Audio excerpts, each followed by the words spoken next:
Dangerous people are everywhere. But in Africa, we've got a special brand. The kind that keeps entire countries awake at night. Forget movie villains. These real-life terrors make even the most hardened Hollywood criminals look like kindergarten teachers.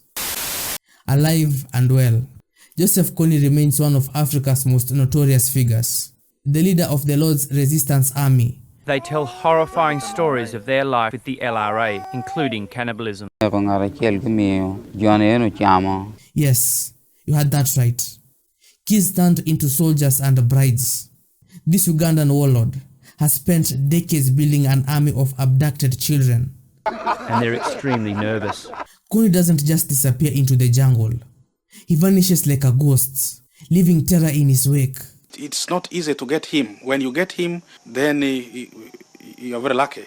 He's the kind of guy who can make a whole village vanish overnight, and you'd wake up wondering if it was a bad dream.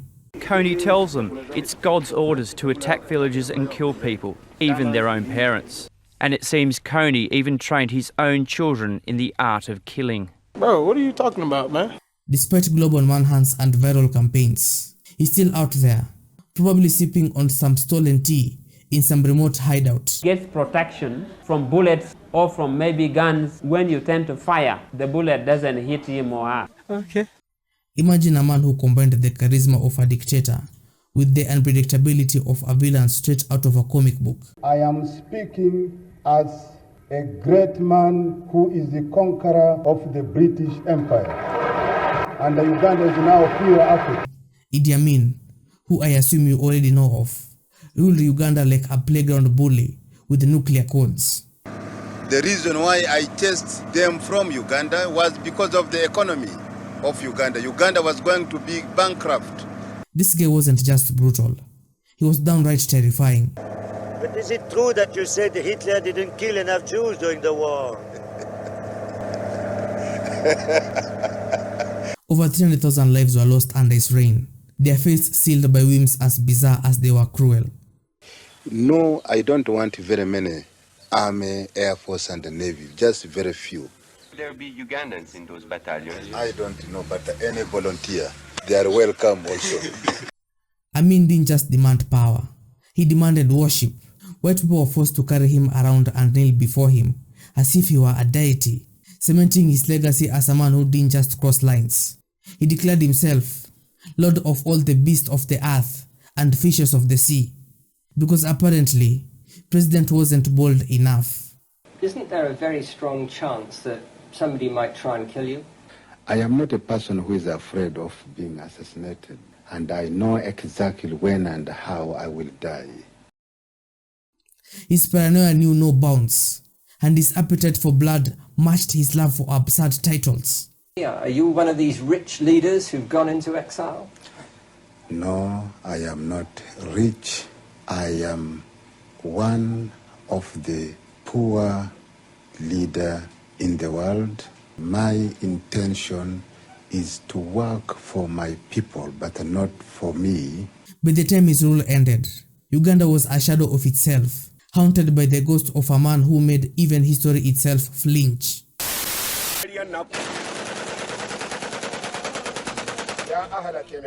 Abubakar Shekau is the definition of a nightmare wrapped in a human package. Your troops are nothing. Even US troops couldn't do anything to us. Not even the troops of the whole world. The former leader of Boko Haram, Nigeria's most feared terror group, was like a video game boss who you just couldn't beat. His reign included bombings, kidnappings, and massacres.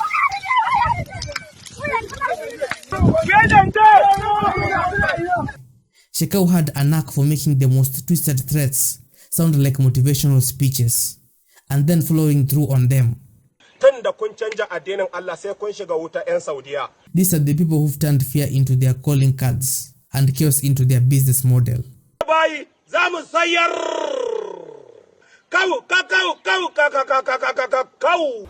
a minute! Who are you? Even when reports claimed he had been killed, he resurfaced with a video saying, "Guess who's back?" Either you are with us I mean real Muslims whom are following Salaf footsteps, or you are with the Obama and any unbeliever. He's the real embodiment of a real-life villain. This war is against Christians. His actions have terrorized entire regions, and even in his absence, Boko Haram remains a force to be reckoned with, thanks to the chaos he orchestrated. If James Bond had a twisted, criminal cousin, it would be Ananias Mathe. This South African escape artist didn't just break out of prison, he made it an art form. And he somehow managed to break open the bars, bolt himself with his blankets rope, and managed to get away. It was an embarrassment for us. Guards used to lock him up, but Mathe treated maximum security cells like Airbnb rentals, staying just long enough to plan his next breakout. He managed to escape by covering his body with petroleum jelly and sliding out of his cell window. How? Hold on, bro. His reputation wasn't built on his escapes alone. Mathe was a walking nightmare, responsible for crimes that read like a script of a horror movie. Mathe's rap sheet included everything from robbery, murder, to a shocking 51 charges of rape. His victims lived in fear of a man who seemed to embody pure terror, leaving destruction wherever he went. Even his arrest wasn't the end of the story. Mathe humiliated authorities with his escape stunts, like squeezing through a tiny cell window in what seemed to be an impossible act of physical contortion. He took my entire life. The guards feared him, the public loathed him, and the authorities struggled to keep up with the criminal whose Houdini-like genius made him a legend for all the wrong reasons. If evil was a business, Charles Taylor would be the CEO. I have decided to be the sacrificial lamb. As the badass president and the mastermind behind Sierra Leone's blood diamond trade, Taylor funded wars like they were summer blockbusters. Original Saneva, I'm eating a hat. They can help to make the protection strong when you eat your enemy. Instead of pork porn, his theater served child soldiers with armed AK-47s. This guy didn't just destabilize countries. He exploited chaos, turning human suffering into a profitable enterprise. I was 7 years. How are you now? Me? I was 17. His crimes were so appalling that they created a new standard for international tribunals.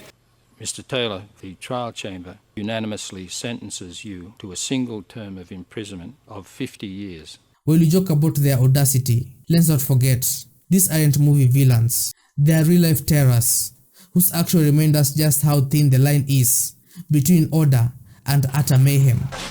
So the next time you complain about a bad day at work, just be glad you're not dealing with this crew.